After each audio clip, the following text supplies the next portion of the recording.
इसके बाद है एब्जॉर्प्शन ऑफ फूड।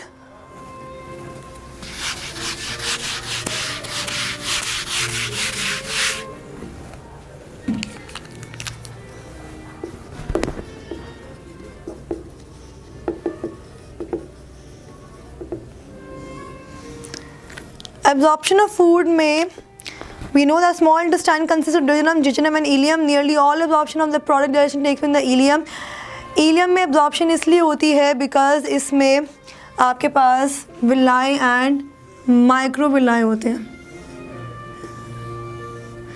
अब इसमें जो है ना इस तरह से फिंगर लाइक प्रोजेक्शन है, इसमें वेन्स और कैपिलरीज मौजूद हैं। अब मैं रफ बना रही हूँ, यू मस्ट अंडरस्टैंड दिस के और यहाँ पे जो है वो ब्रश बॉर्डर अरेंजमेंट है।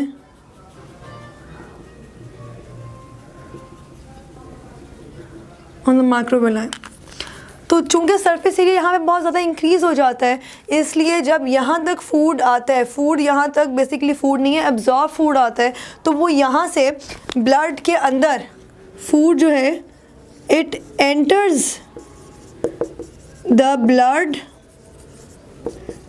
Through these vessels. कौन सी वेसल्स? जो कि प्रेजेंट हैं इन the small intestine, small intestine या विलाई, माइक्रोविलाई। और विलाई माइक्रोविलाई अगर कोई आपसे पूछे कि ये क्या होता है, तो you can simply say that these are the finger like projections in the small intestine which is having a large surface area and enormous blood flow. और यहाँ से फूड जो है that enters the blood to distribute in the different parts of the body. इसमें जो है वो आपने याद रखना that it is these pass in the blood stream via thoracic lymph duct। thoracic lymph duct के ज़रिए पास करती हैं। आपने डक्ट का नाम याद करना है। और उसके अलावा it is at the end of the ileum there is a ileocolic sphincter. Ileocolic sphincter इसलिए उसे कहा हुआ है क्योंकि ileum is the last part of the small intestine और उसके बाद आगे कॉलन शुरू हो जाती है। कॉलन लार्ज इंटेस्टाइन का पार्ट है, स्मॉल इंटेस्टाइन का लास्ट पार्ट है इलियम और लार्ज इंटेस्टाइन का फर्स्ट पार्ट है कॉलन। तो इसलिए उस स्फिंक्टर को, उस जंक्शन को, उस गेट को इलियोकोलिक स्फिंक्टर कहा जाता है। इसके बाद लास्ट में दो छोटे टॉपिक्स रह गए दैट लार्ज इंटेस्टाइन और रेक्टम का क्या रोल होता है, इसको भी इसी में डिस्कस कर लेते हैं।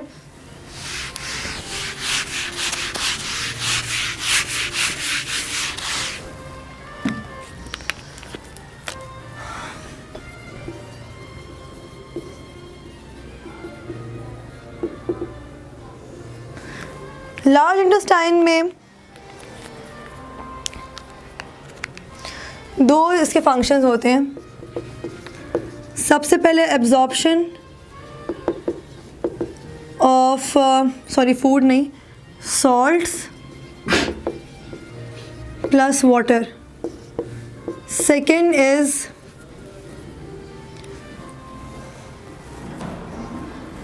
Disposal of wastes. ये दो मेजर फंक्शन है लार्ज इंटेस्टाइन के। And from the blind end of the caecum there arise a finger like process called appendix. The appendix sometimes gets inflamed due to the entrapping and then petrification of food causes appendicitis which has to be removed। अच्छा, ये appendix of concept क्या है? इसमें ये होता है कि बिल्कुल लार्ज इंटेस्टाइन के पास फिंगर लाइक प्रोजेक्शन है और प्रोजेक्शन होती है लाइक दिस, इस तरह से। अब अगर इसके अंदर फूड जो है वो चला जाता है तो यहाँ से फूड को आगे जाने के लिए कोई जगह नहीं मिलती। That means food will accumulate यहाँ पे फूड एक्यूमुलेट होना शुरू हो जाएगा।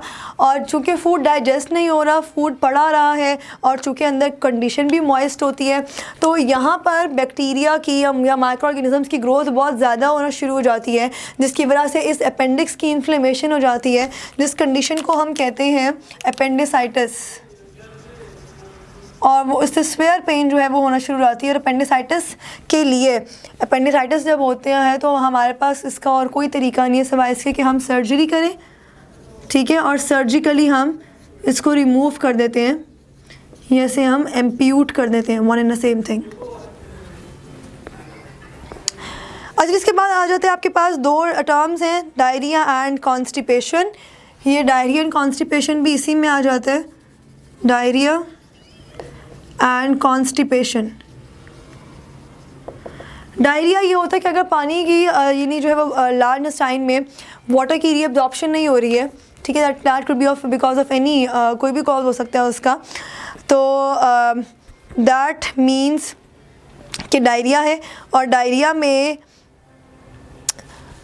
में वाटर जो है उसकी वो वाटर रिटेन नहीं रहता है, like it comes out with the faeces आना शुरू हो जाता है और पानी जो है वो बॉडी के अंदर कम हो जाता है, डिहाइड्रेशन हो जाती है। और डिहाइड्रेशन के बहुत सारे फैक्टर्स, बहुत सारे अगेंस्ट डिजीज़ जो हैं दे कैन टेक प्लेस। उसके अलावा दूसरा आपके पास है कॉन्स्टिपेशन में इसके उलट हो जाता है कि पानी की रीअब्जॉर्प्शन इतनी ज़्यादा होती है दैट जो फीसेस होते हैं उनको बॉडी से बाहर निकलने के लिए भी जो मॉइस्ट कंडीशन चाहिए होती है वो नहीं मिल पाती। तो दैट इज़ द कॉन्स्टिपेशन। ये दो टर्म्स है जो आपने याद रखनी है डिफरेंस पॉइंट ऑफ व्यू से। लास्ट आपके पास आ जाता है रेक्टम।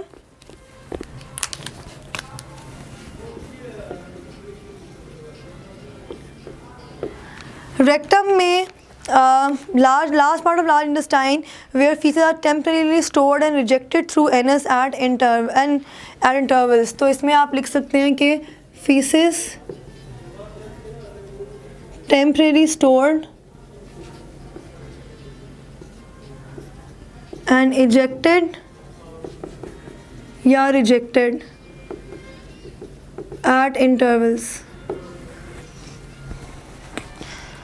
और रिजेक्टेड का फिनोमिना क्या है कि ह्यूमंस में एडल्ट्स में स्पेशली कंट्रोल होता है एनस में जो स्फिंक्टर्स होते हैं उन पे, एंड दिस कंट्रोल या इस कंट्रोल को हम डेफिकेशन रिफ्लेक्स कहते हैं। डेफिकेशन होने से रोकना या आप जब चाह रहे हैं कि डेफिकेशन हो वो इसको जो है ये ज़ाहिर करता है।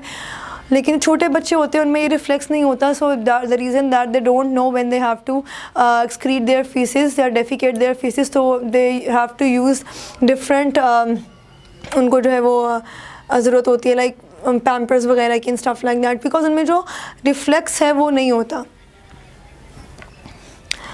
So this reflex can be consciously inhibited in individuals other than infants. Gradually the child learns to bring this reflex under the control. So that's all about dilation in man.